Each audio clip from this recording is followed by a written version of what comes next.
Good morning बच्चों। आज हम पार्ट 5 पुस्तक प्यारी कविता पढ़ेंगे। इस कविता में पुस्तकों के महत्व व उनकी रोचकता का वर्णन अत्यंत सरस रूप में किया गया है। पुस्तक मुझको सबसे प्यारी, सब चीज़ों से है यह न्यारी, न्यारी यानी कि अनोखी। इसमें तो मैं नई पुरानी पढ़ लेता हूँ सभी कहानी। कविताएं रोचक होती है, रोचक यानी कि मनोरंजक। रस की पिचकारी होती है, संतों की जीवन गाथाएं, गाथाएं यानी कि कहानी। वीरों की अनमोल कथाएं, अनमोल यानी कि जिसका मूल्य न आका जा सके। जल की थल की बात बताती, थल यानी कि भूमि की। सारे जग की सैर कराती, जग यानी कि संसार की। ज्ञान और विज्ञान इसी में, जब तब पूजा ध्यान इसी में। इसे पढ़ूं आगे बढ़ जाऊं, जग में ऊंचा नाम कमाऊं। विद्या माता आहा निराली, इसका कोस न होता खाली।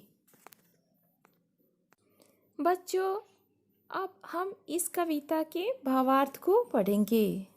बच्चों, प्रस्तुत कविता की कवयित्री डॉक्टर सरोजनी कुलश्रेष्ठ हैं।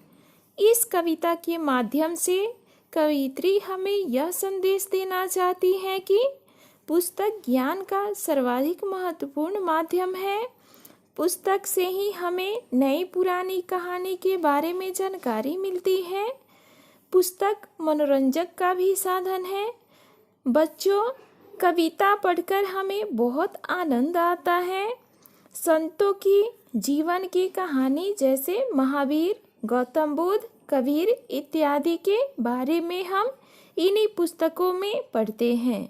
जिन वीरों ने हमें आज़ादी दिलाने के लिए अपने प्राण न्यौछावर किए, उन वीरों की कथा भी हमें पुस्तक के माध्यम से ही प्राप्त होती है। बच्चों, पुस्तक ही हमें ज्ञान और विज्ञान, जिसने हमारे जीवन को सुविधाजनक बनाया, उसके बारे में बताती है।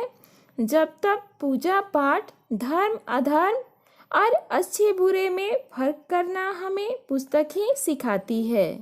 इसी पुस्तक को पढ़कर हम संसार में ऊंचा नाम कमा सकते हैं। बच्चों, विद्या ऐसा खजाना है जिसे ना तो कोई चुरा सकता है और ना ही उसे छीन सकता है। थैंक यू बच्चों।